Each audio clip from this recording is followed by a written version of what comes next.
Welcome to Illuminating Hope, a podcast of Hope House. We are starting a series, Understanding Domestic Violence. Knowledge is Empowerment. The podcast series dedicated to uncovering the truth about domestic violence and empowering you with the tools and knowledge to create change. In this series, we'll explore the many dimensions of domestic violence: physical, emotional, psychological, financial, and beyond. Each episode is designed to educate, challenge misconceptions, and provide actionable insight for individuals, families, and communities. Because the more we understand, the more equipped we are to recognize the signs, support survivors, and prevent domestic violence.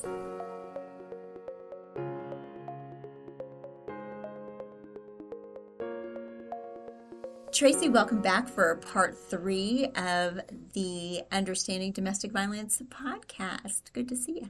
Thank you. We have talked a lot about the domestic violence wheel and how it all intertwines so much. And there's an outer rim of the wheel that we've touched on a little bit, but we haven't really gone in depth on it. And it is physical and sexual abuse. How would you define first physical and then sexual abuse in the context of domestic violence? Physical abuse is obviously any time that you are touched in an aggressive or an abusive manner, but physical abuse also includes just anything that you do physically. You could punch a wall, kick the furniture. I mean, that's also a physical act, and it's done in a way of intimidating victims into doing what you want them to do. So even if physically we usually think of it, actually they're actually touching you or hurting you, but punching a wall is in a physical act that will also keep you in line. What are you complaining about? I didn't even hit you. Still, if you punch something or in an aggressive enough act, you're going to do what they want you to do. Along with that is keeping them, like holding them, keeping them from leaving. They'll use the excuse, well, I need to do that because you're out of control, or I need to keep you here because you're not being safe, but it's a hostage type situation. Holding them down is a common one.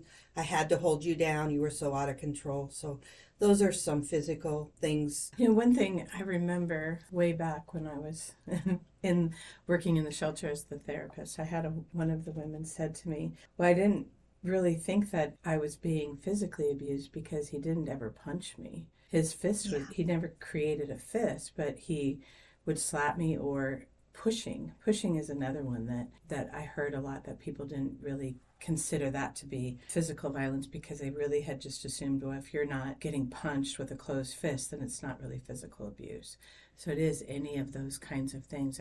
And I remember being pushed into a plate glass window and her saying, well, that wasn't abuse. It's confusing for people to really to be able to identify what is considered physical abuse. And there are some pieces of that are more identifying as lethality, which would be strangling. If they strangle you once, they're probably going to strangle you again. And that is a really high red flag that he's putting his hands around your neck, then you're moments from death. If you're passing out, and I have women that they will tell me that happened, but they're not understanding that that's a very significant risk factor if that's occurring. We could spend a whole hour, 2 hours just talking about strangulation, but that's attempted murder. When you are putting your hands around someone's neck and you're cutting off their airways, you are attempting, that's attempted murder. But again, I don't think we as society would look at it that way. He strangled her. He tried to kill her and did it in a very effective way, because you cut off someone's airways and they're not going to be able to survive very long. When I was researching to come for this podcast, I was reading that they are also saying that driving erratically in a car is physical abuse. And I hear that from a lot of victims, and I can't imagine a more scary scenario than being in a car with somebody who's out of control and threatening to kill themselves and kill you and kill your kids if they're in the car. But that was also on the physical side of abuse. And I believe in society, the misconception is he didn't touch me, he didn't leave a bruise. The whole black eye, missing teeth is what some in society might think is physical abuse. But indeed, the victim of domestic violence doesn't even have to be touched for it to be classified as physical and a crime. Correct. That's one of the few areas of the power and control wheel that is actually a crime. Most of the other areas wouldn't be considered a criminal. And really the other area that you brought up, even talking about the physical restraint, is minimizing, denying, and blaming the victim for having to restrain the victim. So that definitely intertwined. So let's bring that to sexual abuse, because there are some misconceptions about sexual abuse that are out there. One of them is, can you be raped within a marriage? So let's talk a little bit about sexual abuse and what that is in the context of domestic violence and those misconceptions. Sexual abuse is a really complicated part of the domestic violence because it brings up a lot of shame in the victims. And as I was looking at research, I would say over 50% were sexually abused as children or raped before this particular relationship. And so there's that lack of boundaries, lack of anybody respecting your boundaries, and now you're in a relationship where that's occurring again. So the misconceptions are that if you're in a marriage, know that it's not rape. And if they don't completely force you, that it's also not rape. If they're coercing you, but eventually you give in because you just want to get it over with, deal with the coercion anymore, that's not sexual abuse or rape. Also, that there's a misconception that you are obligated in that relationship to have sex whether you want to or not, because that's part of the relation. When I work with moms, we have to deal with that a lot. That idea that even if you were in this relationship, the idea that you didn't want to have sex with your partner doesn't necessarily mean there's something wrong with you. If you're not feeling safe, if he didn't make you feel good about yourself, if it was all about their needs and not yours, that in itself would lead you to not want to have intimate relationships with this partner. It's not because necessarily there's something wrong with you. But we, again, as the victims, keep a lot of shame and a lot of guilt about that because they feel like they should want to do these things that their partners want them to do. I was just thinking about, this is another complicated area as well, because so many things go into this in terms of impact how someone makes a decision or is feeling like they want to participate or that they don't. Some of the other things that we've talked about in previous episodes come into play with this as well. When you're being called names, when you're being manipulated, when you're being isolated, all of that can come into play as well. I think going back to the question, can you be raped? Well, yes, because we are not required. We are not pieces of property. When you're in a relationship, it's about an equality and it's about a partnership. It's not about one person having that. I mean, that's what domestic violence is, one person inserting that control over someone else. But there are a lot of religious beliefs and a lot of religious traditions that do say that that is a woman's role and that is the wife's role. So I think that some of the conversations that we end up having with clients is around having some sort of reconciliation with their religious or spiritual belief systems, and then just this idea that they have the ability to say no. You have the right and you have the ability to say no, I don't want to participate in that. So that crosses over into some quite a bit into some of the other areas that we've already discussed. Because if you're bringing in that religion or that faith base that man is in charge, you're not only feeling like you have to listen to the man, you're feeling like there may be some eternal damnation or something if you don't do. So it's not just I have to listen to this person, but I've been taught that that's what my faith tells me is going to get me to a higher place, heaven or wherever. So it's even more complicated than just saying no to your partner. And most of the victims that we're talking about, and I can't say all, I hate to say all for anything, but most of the victims we're talking about don't know no is a complete sentence like the three of us would know no as a complete sentence. Well, there's consequences to no in that family. Right. So they are always trying to weigh, is it worth it? Right. Is it worth it for me to really say no, or do I just go along with it and get it over with so we can move on? What is going to cause me the greater harm or the greater harm to my children? And so I may be able to say no, but I'm always weighing whether it's going to matter or not. And if he just does what he wants anyway, then why would I? Why would I continue to try and say no if I know it's only going to make it worse? That's a dilemma that people in the domestic violence relationship relationships face all the time, is trying to manage what the safest route is going to be for themselves and or their children as well. It's like, how am I going to navigate through this? And it's so complicated, and there's so many aspects to it. And that's why it's often there's not just one answer. Yeah. There's not just one path. There isn't a right or a wrong in how someone chooses to act or decisions that they choose to make, because it really is. It's so personal and it's so individualized that people really have to make those decisions that are best for them in that particular moment. And I think you as a therapist spend a lot of time talking with people about that and helping them to manage through that conflict, what feels very difficult, especially if you're, coming into belief systems around eternity and where your soul's going to go. And those are very, very heavy topics and things to be struggling with. And there are some situations with women trying to get out of the relationship. I mean, I would not put them in danger by, no is not always the answer in these situations. I wouldn't put them in danger by saying, no, you have to say no, do what you feel you need to do to keep you safe in the moment. And if that is giving in, if that is going along, then you do what you have to do. We'll worry about the no later. Right. Well, and that's not our role either. Our role Right. is not to tell people what to do. Our role is to be there to assist them as they decide what to do. And we give them as much information as they need or want, and then they make the decision for themselves. It's not up to us. I certainly wouldn't want the responsibility of telling other people how to live their lives, and that's not my place. I wouldn't want somebody telling me what to do with my life either. So I think it's really important that we are about giving people the options and sharing with them the information, but allowing them or empowering them to make those decisions themselves. Physical and sexual abuse impacts survivors. We know that emotionally, mentally, and physically. How does trauma from this type of abuse affect a person long term? Well, we know that physical abuse obviously is horrible. It's mostly verbal abuse that they take once they leave the relationship, but the sexual abuse, that's a very difficult one because, again, that shame and guilt comes up. And I have women that will not accept the idea, even though they're telling me they were sexually abused within the relationship, if I call it rape, which is what it is, they will fight against that. They don't see it that way. They still have it in their head. I was married. That was my responsibility. That particular issue, sexual abuse, longer time in therapy to deal with, especially if there was sexual abuse as a child to begin with that never got resolved. So now we've got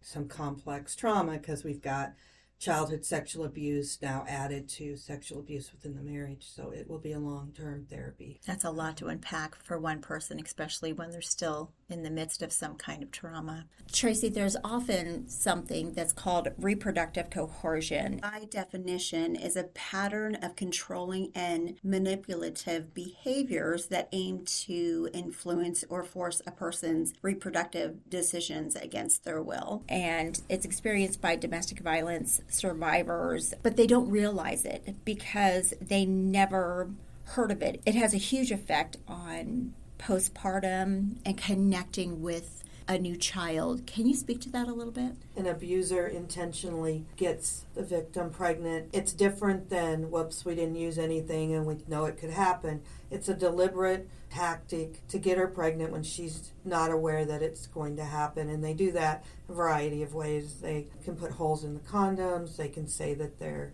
sterile when they're not, refusing to use a condom. I've had one abuser who switched out her birth control pills, so she thought she was taking them when she wasn't.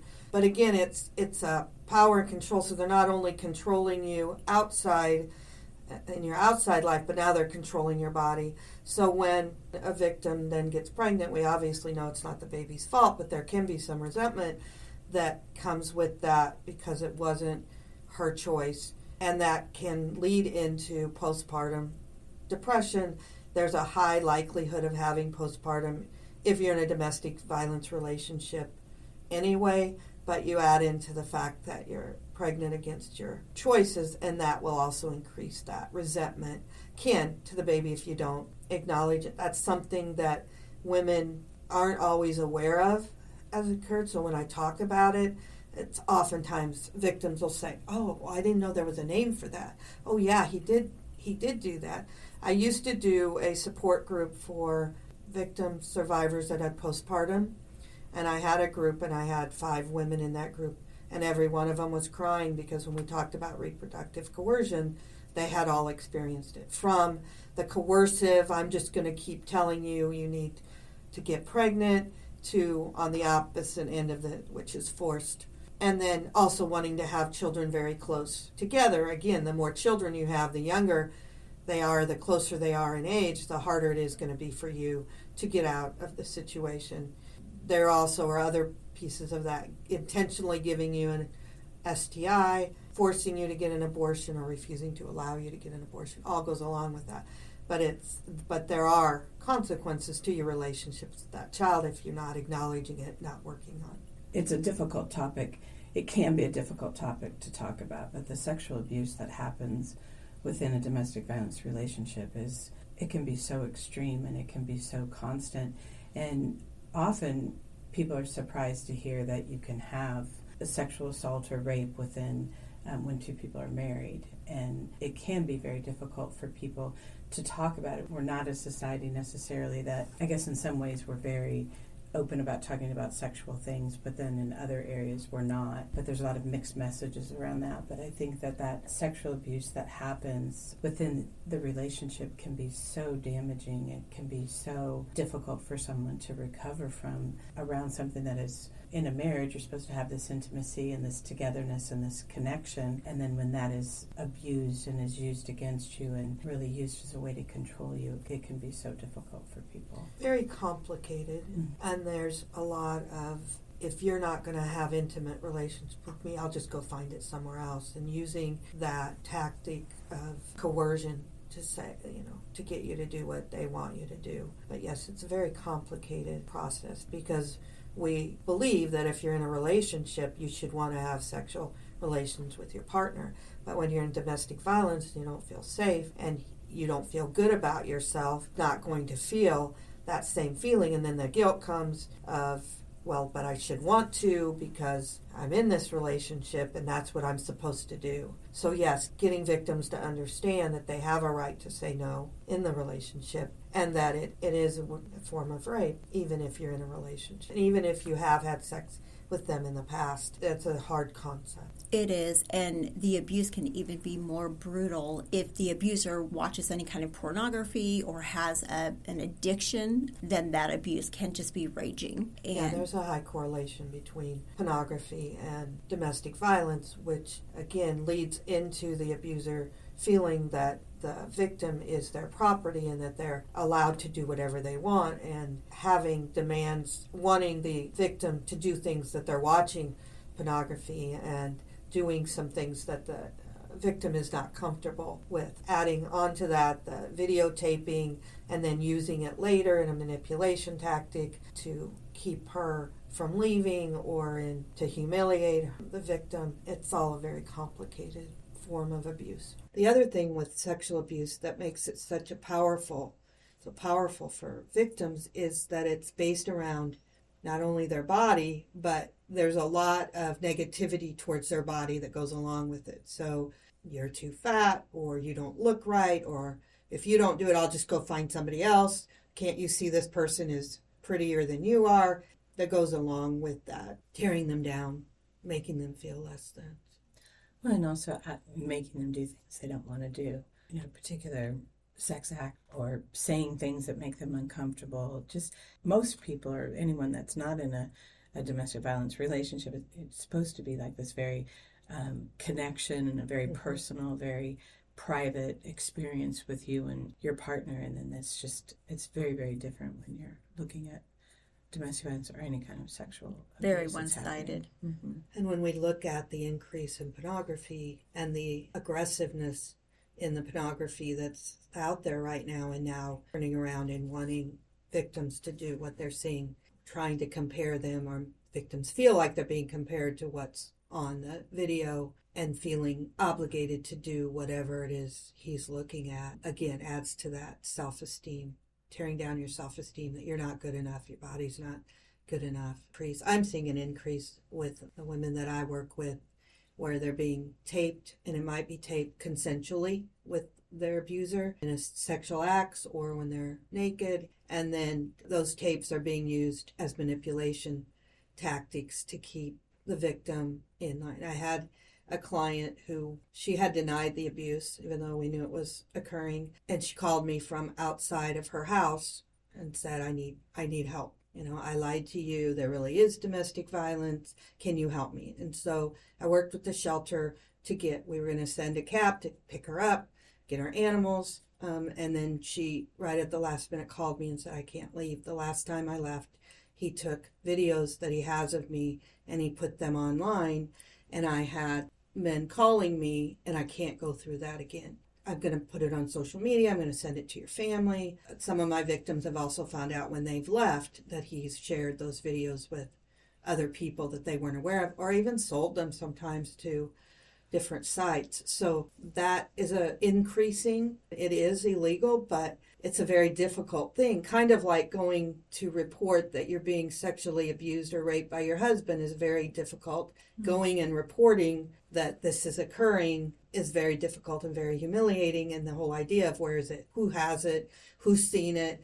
I had one woman who said every time she would walk down the street, she just would panic thinking, I bet they've seen it, or I bet this person has seen it. And so that's just something we're seeing as a trend that's occurring. And once it's out there. Yeah, it's out there. You can't get it back necessarily because you don't know where all of the different places that it is. And then that's what, that abuse just continues forever because you have no control and you have no way of getting that back. You can't claim that part of you, and you'd have no way of being able to know that it's completely gone because it's not. I can't imagine the paranoia that would be occurring if something like that would happen. So one of my clients who had this happen and left because of it had her abuser, he texted her that he had done it, so he had admitted to it, but the police still, even when she went to try and make a police report, weren't willing to follow up on it, and maybe that's because they were married, maybe it's just because it's hard to prosecute. I don't know, but that brings up a good point, though. What are the legal options available for survivors of physical and sexual abuse? Obviously, they're crimes, and so you can go call the police, make a police report. Hopefully, they file charges. Hopefully, the prosecutor will pick up those charges. Hard to prove sexual abuse within the marriage, especially if there's no physical signs of it or physically hurt.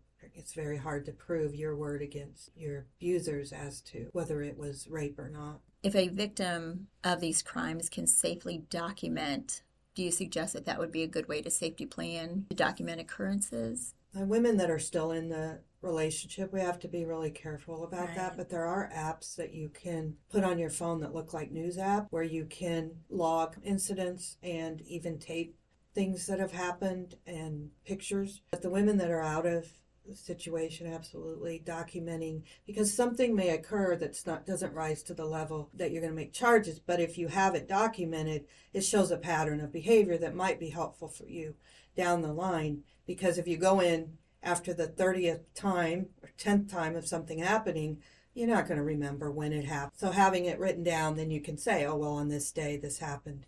So I suggest that no matter what their situation is. We know as advocates in our community, especially with the subject of domestic violence, that prevention is a lot easier than intervention. We've started programs for prevention. So how do you, as a therapist, feel like we can better educate our communities about physical and sexual violence? What pieces do you think are missing that we could fill those gaps? I think getting community to understand that this is not the victim being dramatic. It's not the victim's fault. I mean, that's always been a struggle. Wherever I go, if it comes up is, well, I don't understand why she didn't leave. Well, nobody's ever said to me, I don't understand why he would hurt somebody he's supposed to love. It's always about why didn't she leave?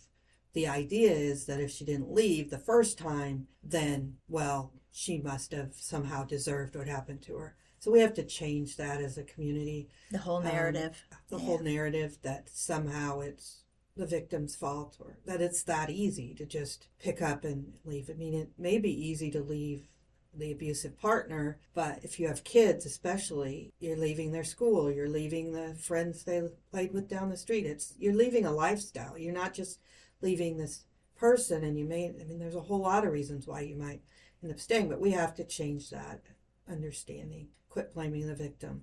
I've always said that there's really only two crimes in our society where we blame the victim. That's sexual assault and domestic violence. If somebody leaves their house and they get burglarized, nobody's saying, well, why did you leave your house? You shouldn't have left your house. I can't believe you left your house. But when there's domestic violence, why didn't you leave? Well, you must like it. I can't believe you continue to stay. It's a paradigm shift that I firmly believe in our society need to make, and that is to put the blame and the responsibility for the abuse on the person who's committing the abuse and committing the crime. And that is who is responsible solely and no one else. You just have to really look at this from a different perspective, that we just have to stop blaming the victim. We have to. I think it's those women, right? You really don't know. You really don't know unless you've really sat down and talked with domestic violence victims, what they go through and how hard it is. And making comments to victims like, well, I wouldn't have put up with it, or I wouldn't let my partner treat me that way. Again, it re-victimizes them as though somehow they're not strong enough or they didn't stand up enough. Again, says that this is your problem and anybody who says, well, I wouldn't let my partner, doesn't really know what it's like to be in that kind of relationship. If that is true, if you really have the ability to walk away before anything severe happens, then I say, good for you. I'm glad that worked for you. But that doesn't mean it's going to work for everyone, because everyone's situation is so different. I applaud the people who are able to get out quickly and don't have really long-term impact or effects from it. I am so excited that there are people that are able to do that, but not everyone is. So that doesn't mean that we turn our backs on the ones who are struggling or who have a more difficult time due to whatever the circumstances that they're facing are. I think the most well-meaning people can subtly victim blame or victim shame and not even realize they're doing it. So I think this was a very good point. What message do you have? You work with domestic violence survivors who are still in the relationship with their abuser, as well as the ones that have left. I do, because I work a lot with children's division clients. So sometimes they're still in that relationship. Somebody else has determined there's domestic violence. They may not be there yet. I also might work with moms who are separated but haven't really made that complete break yet. They still think maybe we'll get back together, or maybe he's going to change. What would you say to somebody who came across this podcast currently experiencing domestic violence, or maybe just realizing, I do believe I am experiencing domestic violence, but they're unsure of what to do next? What would you suggest to them? Call one of the shelters and talk to an advocate. Make a plan with somebody. Would never suggest, oh, you just need to get up and get out. You gotta put a plan in place so that when you do get out, that you can actually stay out. So that takes a bit of time. So get with an advocate at a domestic violence shelter who can help you with those. Thinking through that safety plan, thinking through what it's going to take for you to be able to leave with your children and do it safely and do it for the long term. Thank you so much for coming on the podcast again. I can tell you that this domestic violence series is a lot richer with you sharing all your knowledge with us for the last 3 episodes. So I can't tell you how thankful I am. Thank you.